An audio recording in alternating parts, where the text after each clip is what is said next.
আমি শর্মিলা রেসিপি বেঙ্গলে সবাইকে স্বাগত। তো বন্ধুরা, আজ আমি কিন্তু সুজি দিয়ে চিতই পিঠা তৈরি করব, যার জন্য আমি সুজি নিয়ে নিচ্ছি বাটির 1 বাটি, আর সঙ্গে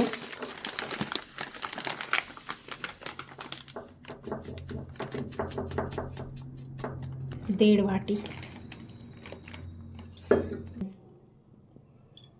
হালকা গরম জল নিয়েছি 1 বাটি, আর এই যে আধা বাটি, মানে দেড় বাটি।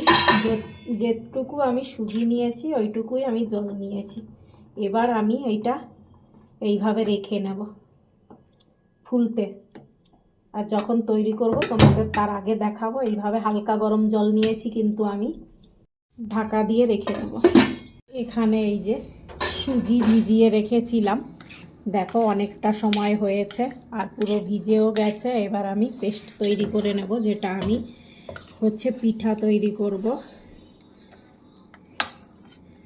পেস্ট তৈরি করার জন্য আধা আধা নিয়ে নেব, এর ভেতর নারকেলও দিয়ে নেব, দিয়ে পেস্ট করব। সামান্য একটু হালকা গরম জল দিয়ে নেব। এখানে অ্যাড করে নেব সামান্য একটু লবণ।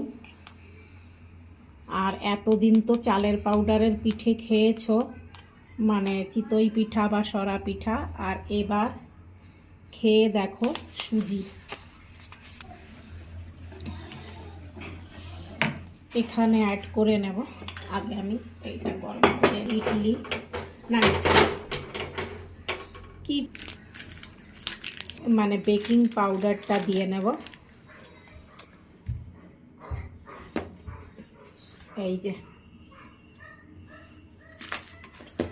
দিতে হবে। এবার এইভাবে ফেটে নেব। এখানে প্যান গরম হয়ে গেছে, দিয়ে নেব। আমি এখানে জল আর সাদা অয়েল মিক্স করে নিয়েছিলাম, যেটা এই ব্রুশ দিয়ে লাগিয়ে নিয়েছি প্যানে। আর এদিকে দেখো আমি ভালো করে ফেটে নিয়েছি। এবার দিয়ে নেব। দেখো এইরকম গাঢ় হবে।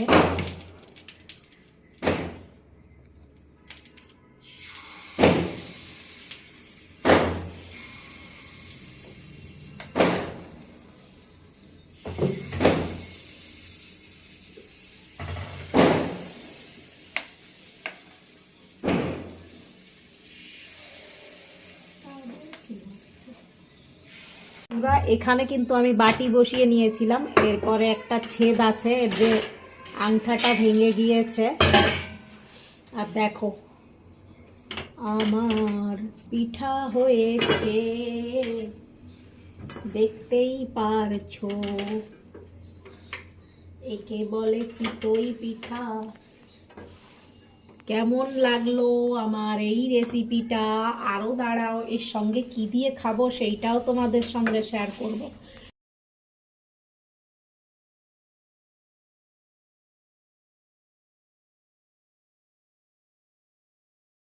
বন্ধুরা, খেজুরের গুড় তো নেই, যার জন্য আমি এখানে দিয়েছি ড্রাই কোকোনাট, আর সঙ্গে গুড়। সামান্য একটু জল দিয়ে আমি একটা ঝোল গুড় বানিয়ে নেব। এদিকে দেখো বন্ধুরা, এই যে নারকেল গুড় তৈরি হচ্ছে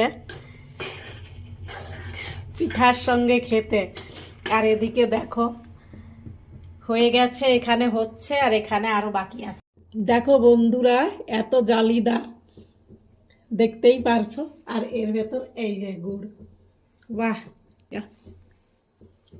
দেখো বন্ধুরা তৈরি হয়ে গেছে। আর চলো এখানে গুড় দেখো, এই যে। চলো এবার খাওয়া শুরু করি, সঙ্গে চলো আর দেখতে থাকো কে কে খাবে। কি সুন্দর ফুলেছে, আর দেখো কি সুন্দর তুলতুলে নরম। আর একটু ছিঁড়ে দেখাও কেমন হয়েছে। ভেতরে কিন্তু দেখো জালিদার পিঠা, একদম খুব ভালো। আর এবার খেয়ে দেখাও।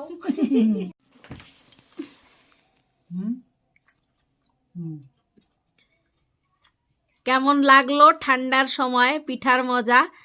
চালের পাউডারের পিঠা তো অনেক খেয়েছো, এবার সুজির পিঠা খেয়ে দেখো এইভাবে বানিয়ে খেতে পারো বন্ধুরা, 5 মিনিটে কিন্তু তৈরি হয়ে যায়। সুজিটা একটু ফুলিয়ে রাখতে হয়। আর কেমন লাগলো কমেন্ট করে জানিও।